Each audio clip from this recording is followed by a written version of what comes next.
خان صاحب میرا سوال اب یہ ہے کہ اس رولر کوسٹر میں جب چیلنج چل رہا ہوتا ہے، مشکلات چل رہی ہوتی ہیں، تو اس میں کئی آپ کے مشکل وقت میں ایسے اپنے ہوتے ہیں جو مسکراتے ہیں، مزہ لیتے ہیں کہ جی صحیح ہوا، اس کا یہ علاج تھا، اس کے ساتھ یہ ہونا چاہیے تھا، ان کو تسکین ملتی ہے۔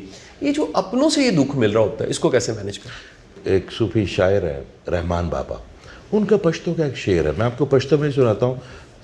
ہم آپ پٹھانے تھے نکم میں نہیں، کوئی نہ کوئی آڈینس میں بیٹھ کے سن رہا ہوگا، تو ان کا شعر ہے کہ خپل پردیپ کے معلوم شیا رحمانہ کلا کلا د غمون باران خوی۔ اس کا مطلب ہے کہ اپنے پرایوں کی سمجھ آ جاتی ہے۔ رحمان صاحب کبھی کبھی غموں کی بارش بہت بہتر ہے آپ کے لیے۔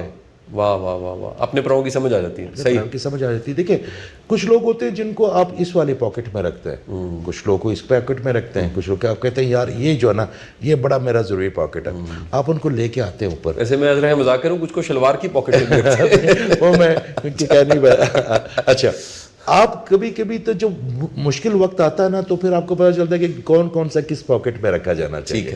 آپ کو یقین کریں شاہ صاحب، آپ کو کوئی ہیلپ نہ کرے، آپ کا ہاتھ پکڑ کے صرف اتنا کبھی کہہ دینا اللہ خیر کرے گا نا، کچھ نہیں ہوتا، مردوں پہ آتی رہتی ہے۔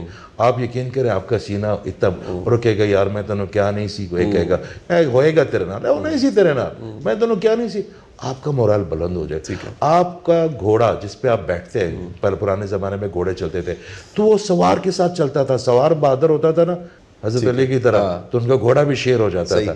اور اگر سوار کو انرجی کو آبزرو کر لیتے ہیں نا، آپ کے آس پاس کے لوگ وہ ہونے چاہیے نا جو کہ آپ کو نا ڈاؤن نہ کرے۔ ٹھیک ہے، آپ کے آس پاس وہ لوگ ہونے چاہیے جو آپ کو اتنا کہہ دے کہ یار اللہ ہے نا، رضائی کرا دے، آپ کا کنیکشن کرا دے۔ انسان ہے نا دکھ میں کنیکشن ٹوٹ جاتا ہے، انسان پھر مایوس ہو جاتا ہے۔ جو ابلیسیت ایک لفظ ہے، ابلیسیت کا مطلب کوئی شیطانیت نہیں ہے، ابلیسیت کا مطلب ہے مایوسی۔ آپ کا سب سے بڑا جو گناہ ہے وہ اللہ تعالیٰ کی رحمت سے مایوس ہونا۔